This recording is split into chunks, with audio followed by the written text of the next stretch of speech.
Okay. Hello. My name is Ken. I'm here with my wife Celia to answer a few questions for GoalCast, applying for a visionary video director role.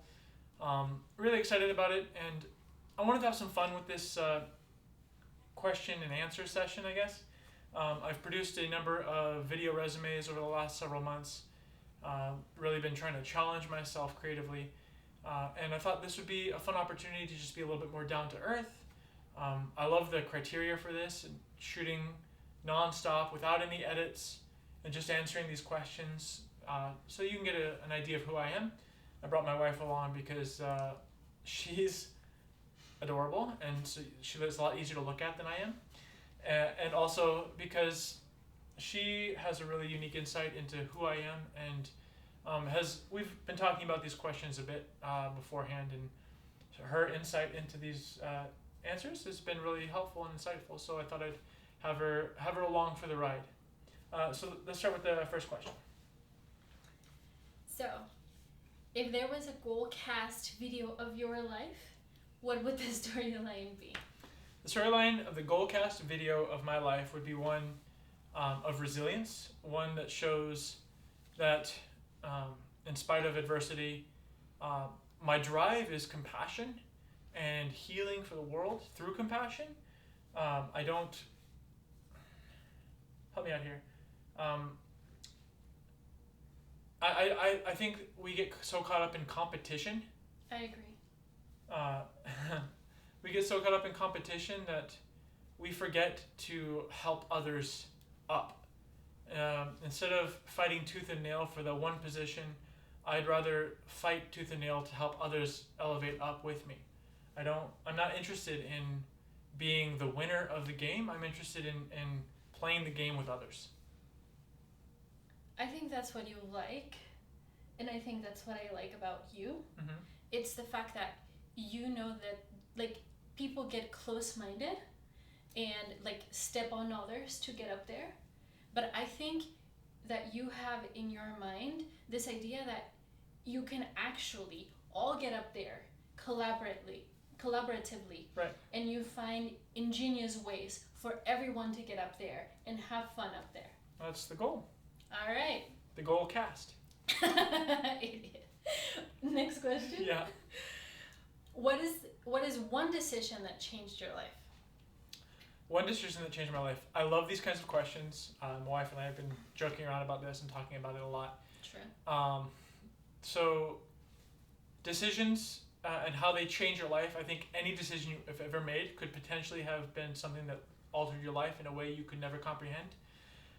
To illustrate, I love this. So I came up with this story a few months ago now. My wife and I were talking about how much I now love avocados. And I love avocados because she taught me to love avocados. But as a kid, with a 2-story tall avocado tree growing in my backyard, no one in my family, including myself, would eat avocados.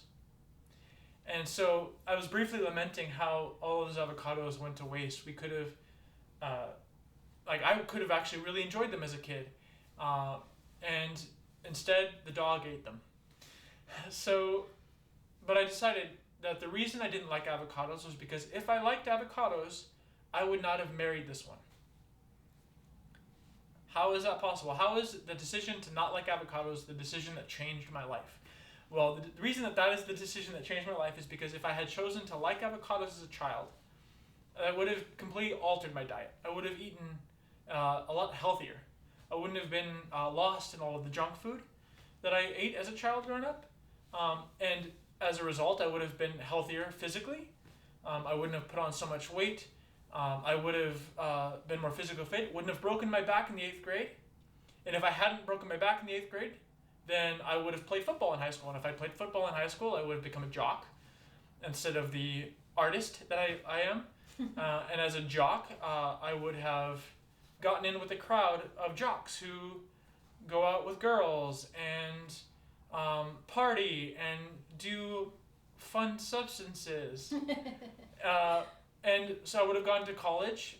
If I had gone to the same college or same neighborhood, I may not have even gone to college near her. We may have never met. Or even if I had gone into college, if I'd gone to the same college as she went to, I would have been a party boy. I would have been in the party scene at that point because avocados changed my life, right? So even if we had met, I wouldn't have been the man that she wanted me to be. I wouldn't have been the honest, hardworking.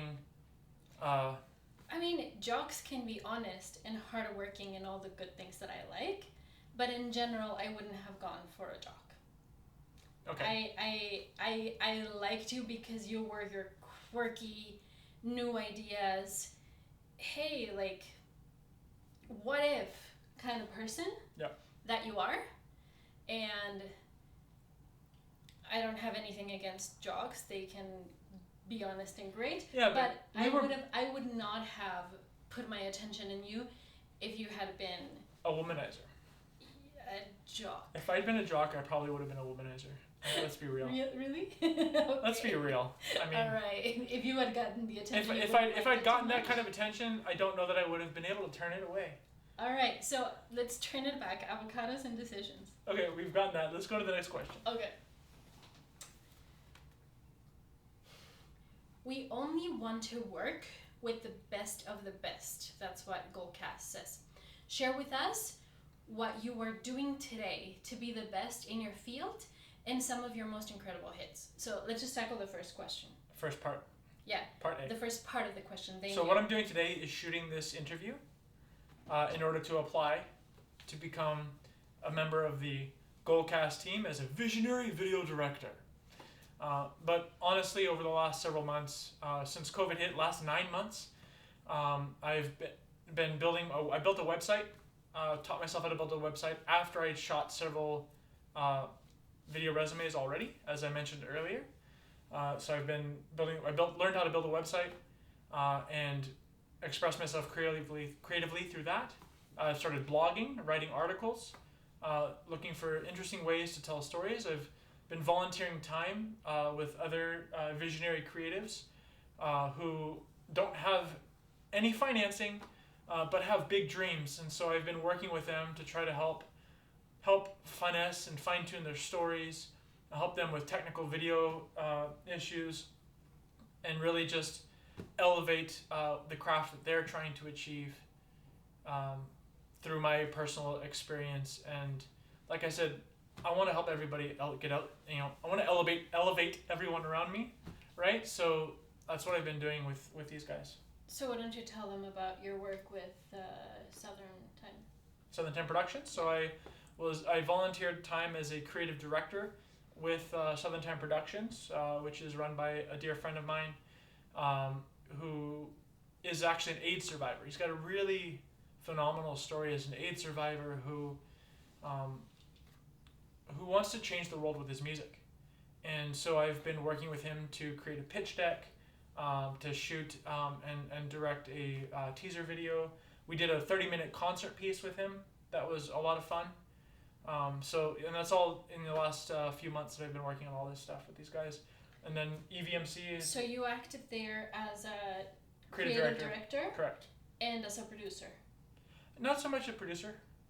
The production work that I did was actually more with EVMC. Okay, so tell us about your work with the EVMC. EVMC, I acted in a more producerial role. Producer role. Producerial.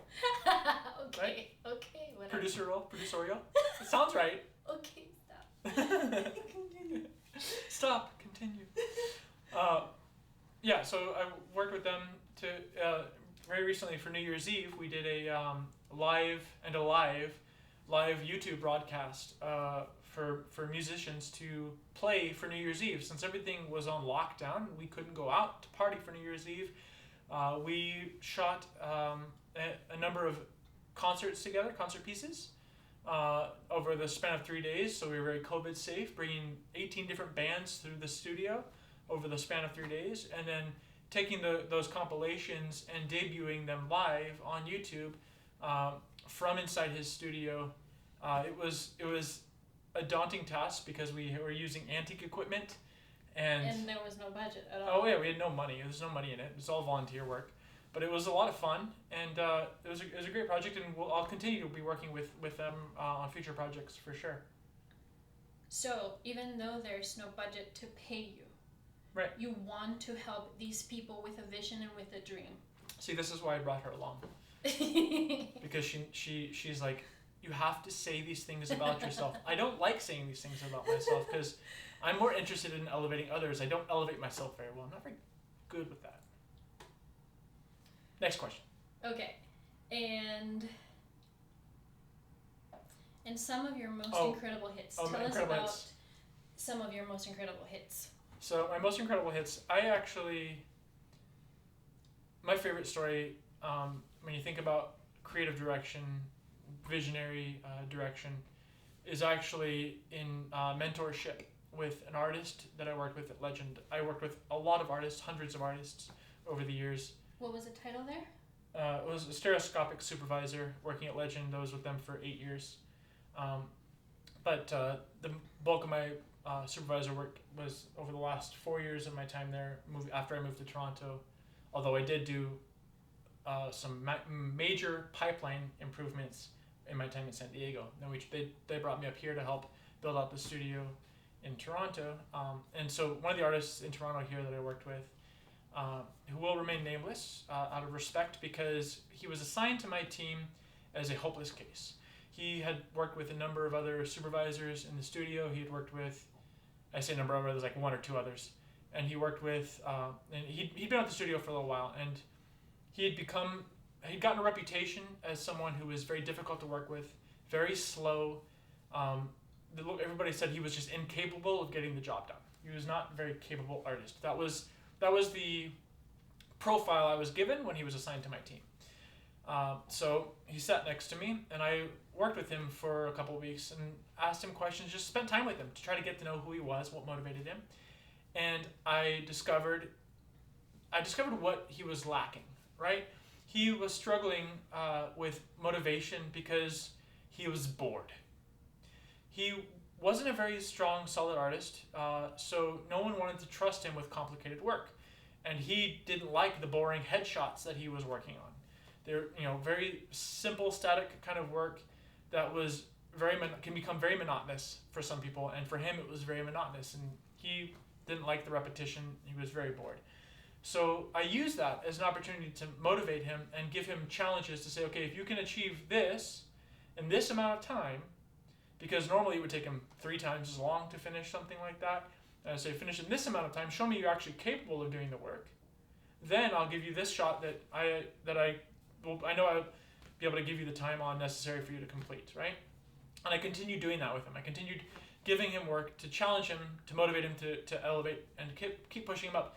In the span of 3 months, after working with me, he was being praised by the client for the work that he was producing on some of the most complicated work, particularly a movie called Finest Hours. There was these slow motion, crazy splash shots with this like water droplets coming, and he did the phenomenal job on this project working on these shots. He did the whole thing solo. I gave it to him, gave him some basic direction, and let him run with it, and he delivered above and beyond. It was really phenomenal, and that for me is greatest hit. Seeing someone take on a challenge and achieve great heights when no one thought they could, because I took the time to mentor him and work with him so that he could become someone excellent. And so who was the client there? Was it a production studio like Warner Brothers or like Universal or something like that? Who produced Finest Hours? I don't know. But it was a big guy, that's what I mean. Like it was a production studio. Well, actually the praise came from the client-facing stereographer, so it was in the studio. It was still in the studio. But it was from those it was praise coming from those who were interacting with the client. Okay. So it was indirectly from the client. In summary, it was a big deal. Yeah, it was. They literally had a meeting. We would have these monthly meetings where the entire department would come together, and we would like give shout outs and just like work to keep morale up and keep everybody excited, because we're working 12-hour days, 10 or 12-hour days, 5 to 6 days a week, long days, long hours. And you can't force these guys to work more than 44 hours in a week, and since we're asking them to work 60, we've got to keep them motivated. And so these meetings were one, and it was in one of these meetings that one of the supervisors stood up and said, "A big shout out to this artist for this work on this project." And this again was an artist who, when he was assigned to my team, everyone said that he wasn't going to hack it. That they expected that after a few weeks we would end up letting him go.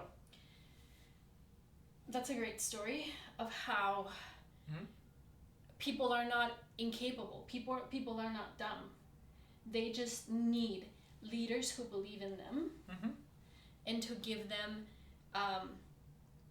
to give them suitable work to suit their strengths. Yeah. And that's something I really admire about your leadership style. Can you tell us a little bit more about your pipeline? You really to make me talk about this? Yes. Okay.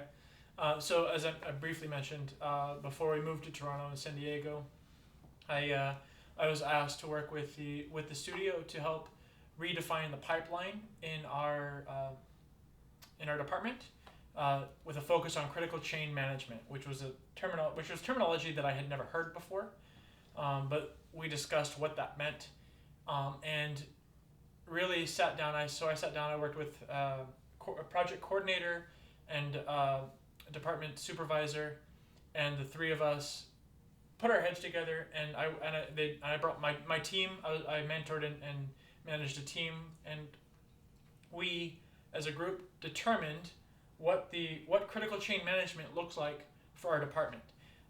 We defined what shot ownership meant. We figured out how to change the way we throughput the way it worked before was a very reactionary management style. The studio had come up under this idea that if an artist was not actively working on a shot, we were losing money. So as soon as someone was available to work, they had to be given something to work on. So shots were constantly reassigned because we just always needed to keep everybody working. Did that make the company lose money? Well, it meant that inefficient? That's what it was incredibly inefficient. What ended up happening was we would start a couple hundred shots, and it would take us a month to finish 10 of them, and then they would all come out like suddenly we'd be like ramming through all these shots. Instead, what we sat down and realized what we need to do is focus on finishing what we started versus starting things to keep people busy, mm-hmm. right? So we figured out what that looked like practically, because it's a really nice idea when you talk about it, but when you're talking about changing company culture, you need very practical answers to resolving these kinds of problems. So that's what we did, and that was my job. And you were part of that solution. I was key in that solution. You were key in that solution. I was a key member of the management team to resolve what these problems look like. I was the one who brought up different risk factors in the different techniques we were approaching, because there were several different ideas. And it evolved further when we moved to Toronto and we started doing more work in-house and outsourcing less. And so what was the conclusion and the benefit to your key collaboration? Well, it changed the management of the entire department that I worked in, and bled over into the other departments as they had to react and change and adjust to what we were doing to make sure that we were working in parallel process as much as possible. That was a key. It's a key term when you're talking about critical chain management. It's parallel process. Cool. I feel like we're boring people now, so we should move on. All right. Tell us about a time when you messed up big time. Why did it happen? And what did you learn? Oh, I love this question. So there's a fun story about this. When I first started at Legend, I was just a stereoscopic artist. We were in pods at the time. The management structure changed a few times because they were trying to figure out what worked best. And so I was working with these artists, and we were in different offices, right? And so our team had decided that we would have a fun game we could play in the studio while everybody's working. Is we got this little figurine. It was like the pop figures, but it was all white, sort of a design your own thing. And people would steal it. We would steal it from each other's desks and hide it in plain sight on your desk somewhere, right? Try to tuck it away in a corner, so that people, whenever they took a 10-minute break, they'd walk around the studio, try to find this figurine, and swipe it and take it and put it on their desk. And then it was just who could hold on to it the longest. So one of the artists in my office, in particular, came up with this brilliant idea to take the figurine and stick it on top of his tissue box. So the white tissue came up around the figurine, and unless you knew to look at it, you wouldn't see it. No, people would come through the office and look right and scan across the desks, and we would all giggle as we watched them look right past it, and continue on and leave, not knowing where this thing was. But of course, so we're obeying the rules. It's in plain sight. We're just having some fun with it and camouflage. But people started thinking somebody took it home. Somebody's hiding it inside a desk drawer. People started getting really annoyed and frustrated in the studio that this was, and we in the office, there's like 4 of us in there. We're all giggling. This is hilarious that nobody can find this thing that's sitting in plain sight. But we didn't like the fact that everybody was starting to get frustrated and upset. So we had to come up with a way to let everybody know that the figurine was still in the office and it was still up for grabs. But we had to do it in a way that made it difficult for them to identify where the figurine was or who was responsible. We wanted it to still be fun. So we came up with the idea. We took the figurine into an elevator because no cameras on the floor. So we took it into an elevator off of the production floor so we could take a photo of it. And then we brought the photo back into the office, into the studio, and sent it through via email to ourselves so that we could then take that photo and slip it into the end of a shot that we put in for review. So we knew the stereoscopic supervisors at the time. There was this main soup and the associate soup who would review all of our work. We knew that they would see that frame because we knew how they did the reviews, and it's not like it would go unnoticed. There would be a conversation about it. It would be shared across the team. Everyone would get a good laugh, and everything would continue on as usual. Unfortunately, we learned that was dangerous to play with the footage because we're dealing with client footage, and we were just adding an extra frame into the footage. But a producer from the studio sat in on the reviews that day because one of the associate stereographers was out sick. So they sat in to help with note-taking and stuff. And when they found this frame, all hell broke loose. Pardon my French. And again, I don't know why we say that. Sorry, I digress. I say pardon our French. It's like I feel like that might be offensive if you're French. I apologize. And this is going to... This is going to Montreal? Yeah. So it's perfect, right? Okay, continue. Anyway, they found out that this... so they saw this footage and they were like... there was a moment where I was afraid I was going to lose my job because it was a very... the conversations around this were all very what if the client found out? What if the client saw? What if... all of the different scenarios of how this could go wrong.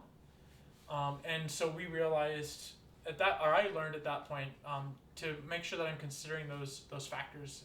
When you're dealing with business, jokes and fun are good and they're important, but it's important to understand what the healthy boundaries are. So that's something that I took with me throughout my career at Legend and beyond. When we were building company culture and building team morale, making sure that we're doing it in a way that doesn't put our livelihoods in jeopardy, right? So I've gone to the office parties that these companies offer, and I've been very blessed that your artist and even your leaders, they always speak well of you. They always say, "Oh, this guy motivated me. Oh, this guy." How does this answer the question? He's great. But again, this is why I brought her along. Nonetheless, you learned that there's a very delicate border between let's boost team morale and not endanger our jobs and protect this client's footage. Yeah. Yes? Okay. See, this is why she's here. Last question? Yes, but not Oh, least. wait, there's a bonus one here. Oh, okay, cool. Okay, cool. What is the most important change that needs to happen in our world, and why? Most important change that needs to happen in our world, I want to give this answer. It's the what you said? What you said it was. What was it you said? It makes you sound like a Miss Universe pageant girl. Yeah. What the world needs is love, people. We need more love in this world, okay? Okay, expand. Yeah. Phrase it in a professional manner for an interview. This isn't an interview. This is fun. Okay. So, what this world needs is more love. What I mean by that is, my focus. I mentioned earlier, I'm not about competition. I'm about collaboration. I love to collaborate and love collaborative work. I believe community and collaboration and compassion feed healthy industry. And true leadership needs to come from a place of service rather than control. The best leaders aren't ones who are controlling people. I agree with that. They're ones who are motivating people and serving people. Compassion, my big passion is compassion, and compassion doesn't lead through control. It leads through service. And so that is the big change I think that we need culturally. It's the big call out for all of the big movements right now where people are asking for recognition, minority groups stepping up and saying, hey, we're here, hear what we have to say, because... And they deserve to be heard. Because what we've done is control right.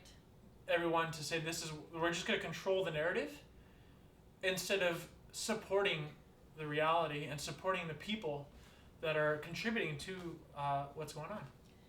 Because as a leader, if you support the people, then you're creating leaders to lead with you, and you're contributing to people's success, as opposed to using them to advance you while you leave them on the ground. 100%. I definitely agree with you. Moving on to the bonus. You have to agree with me, you're my wife. There's plenty that we don't disagree on. Please let us know. There's plenty that we don't disagree on. I love that. Oh my goodness, there's plenty that we don't agree on. Please let us know how you found out that we are hiring. LinkedIn. Okay. We're actually reading the questions off of the LinkedIn job post. So that's it. That's the end. And we'll wrap it up here. Thanks, guys, for watching, hanging out with us. And call us back. Give us the job. See you on the other side.